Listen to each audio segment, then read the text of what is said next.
It's been a while since I showed you any new projects that I worked on, so today is the day.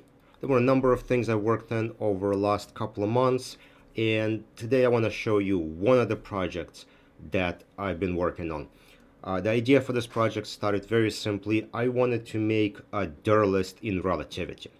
Right? It seems kind of weird because you can make a dir list in the DOS command or using one of them dir list makers, and just load it with desktop client. So no big deal there.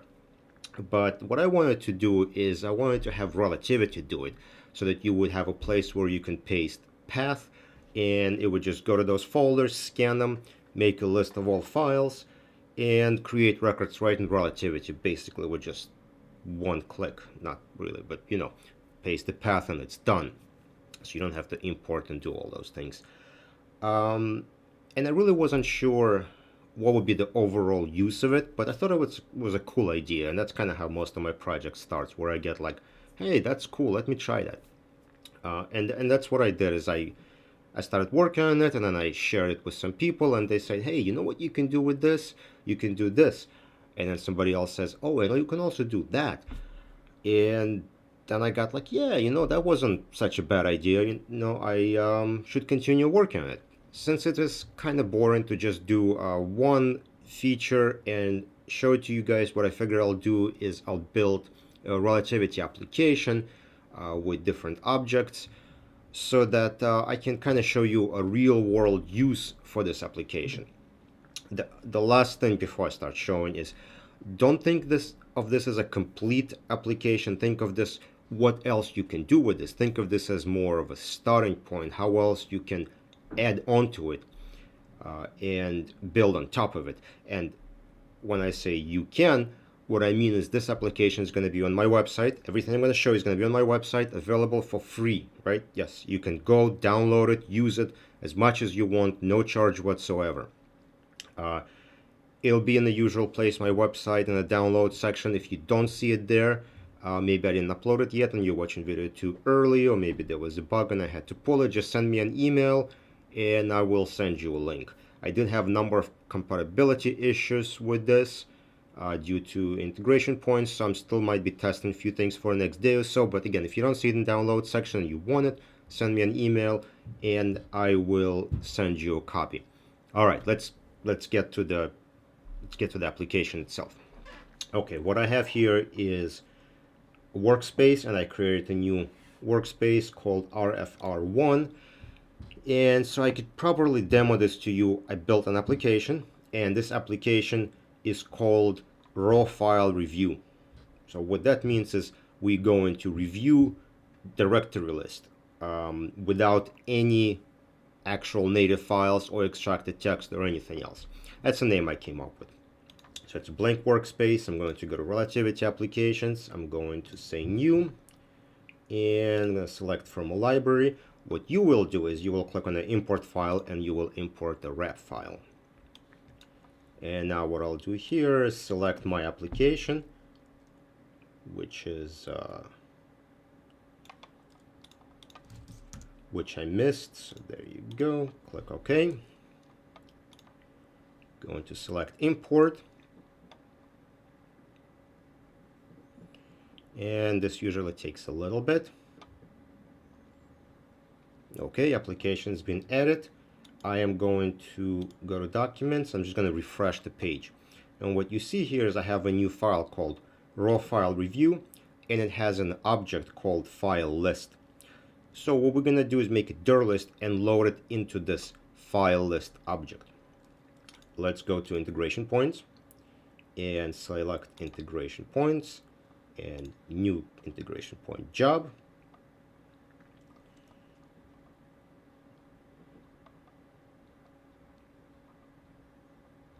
And we're going to give it a name, import dir list.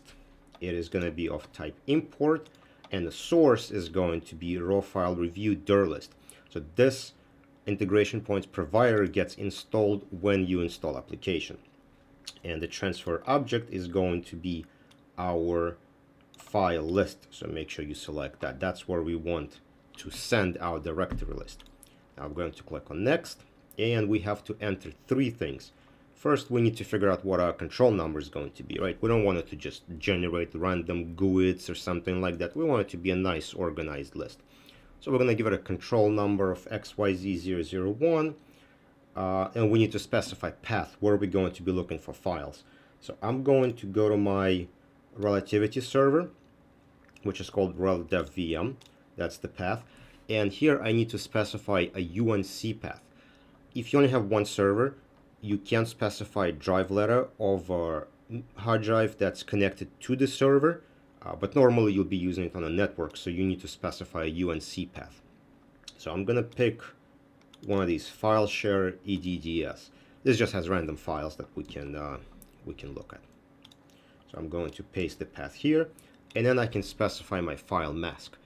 So this is just like in DOS. If you want to do all Word documents, you do star.doc. In my case, we'll do star.star. Going to click on next. And now we see our fields from a file table to the fields in my DIR list. When I click on map fields, it's going to map some of them. So control number to control number, extension to extension, and so on. And I'm going to take my dates over here and bring them over, and same deal over here. And I'm going to make sure they do line up. Actually, UI is a little weird for some reason, doesn't refresh well. Don't worry about this version 3. This is just for me to keep internal version number builds. I'm going to take that out. If you happen to have it, just ignore it. And finally, I'm going to save it. And I am going to click on run. Now, before you run, double check to make sure the parameters you entered have been saved here. I've seen some relativity instances where you enter everything and then these values don't get saved. So if they don't get saved in your setup, let me know. Obviously, it's not going to run and you're going to get an error message, but this is a good way of checking that everything was saved. And I'm going to click run and I'm going to click OK. And like I said, I had a few issues with compatibility in integration points. I had issues saving, I had issues submitting jobs, so there were a few quirks that I had to work out. So if you get it and there is an issue, you know, it's possible. There have been some issues developing it, so there might be issues running it. Hopefully I will work all this out before you get to download the file.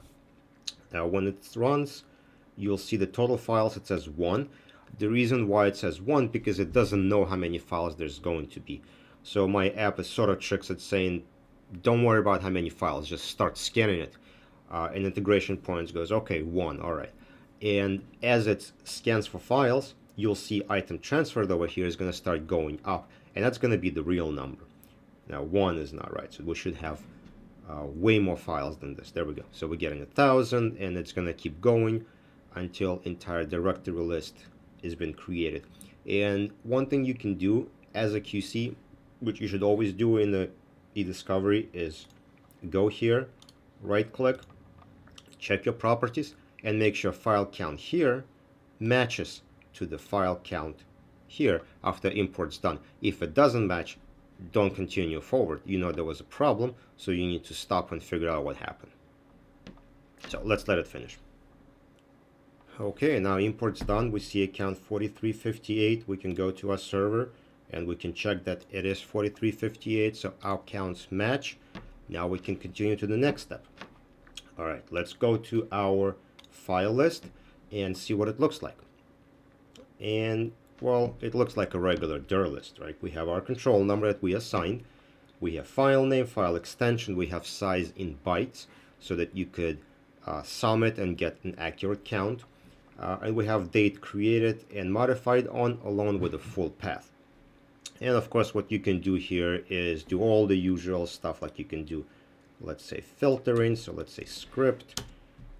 I can filter for those. I get 134.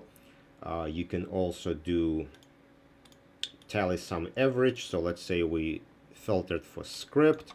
Now we can do sum on file size. So now we know how big the files are. And then we can also take it further and we can visualize this a little bit. So let's change the view to graphs. So now we can see how many different file types we have. So we have a lot of files with SQL extension. We have some PRO, rep files, and on the right, we have our date, our timeline of when the files were created. And if we want to, we can just do select like this. It will update filters and it will update files on the bottom.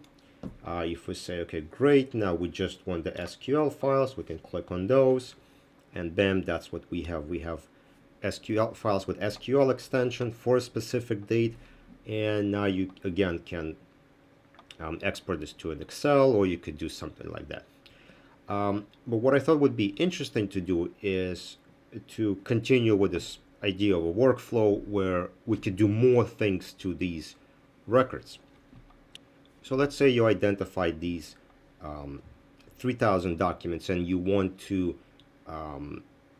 have your service provider, whoever loaded this to Relativity, to take and actually load native files in here, or maybe process these documents. Well, you can select these and say edit, and we can go to a file review tab where we can say, okay, I'm going to request an action. So we're going to say yes, and I'm going to say load for review. And now and then you can click on save, and then a field is going to be updated. So essentially you coded that document, and then the vendor is going to go in here and say, okay, what do I need to load for review? So they're going to go here. Let's get rid of these visualizations. So they're going to see that you have tagged documents that you want to review them. Now what they can do is take this path, copy them out somewhere, process them through proper relativity processing or whatever they're using, and load them as normal documents that you can review. Also, once they're done, they can go in here and say again, all, edit, and they can go to action complete. They can check it and say, yes, I have finished loading them for review, save, and now the items are going to go away from to load for review. All right, so the idea is here that you can send your vendor a hard drive. They will use this tool to make a directory list. You go into the directory list, you look at it, you visualize it, you figure out what's going on, and you ask them to take a particular action. So maybe you say, okay, can you import a native file for this right in the file list object? Probably not a good idea, but you could. You can also say, okay, I'm seeing a lot of video files. Let's take these media files that I selected, copy them to a hard drive, return it back to me. I'm going to need to review them in a video player or something like that, or get a transcript done. It doesn't make much sense to load it to Relativity, at least not until the new version that supports video playback.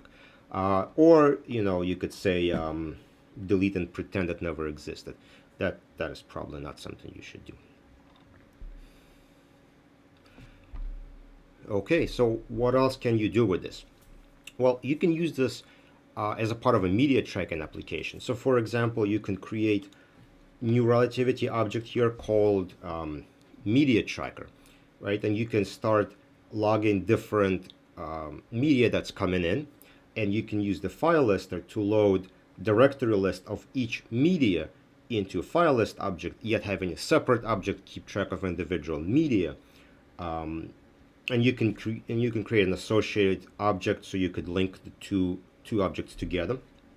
So that's one thing you can do. You can also link it to a custodian field, which will be used for processing.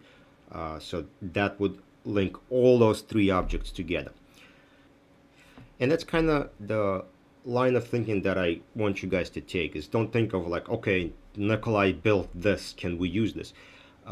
Think of this as a starting point, or an idea where you could take this and keep going with it. Maybe add more metadata fields, add more review fields, build your own, like an ECA type of tool. This is not truly an ECA because you can't search. There's no extracted text or anything like that. But you can search for file name, like I showed you before, visualize and so on. So yeah, let me know what you think. If you like it, it's going to be on my website at some point. May not be right away, but if you don't see it and you want it, send me an email. We'll figure something out. And again, totally free. Take it, use it, do whatever you want with it. All right, see you guys in the next video.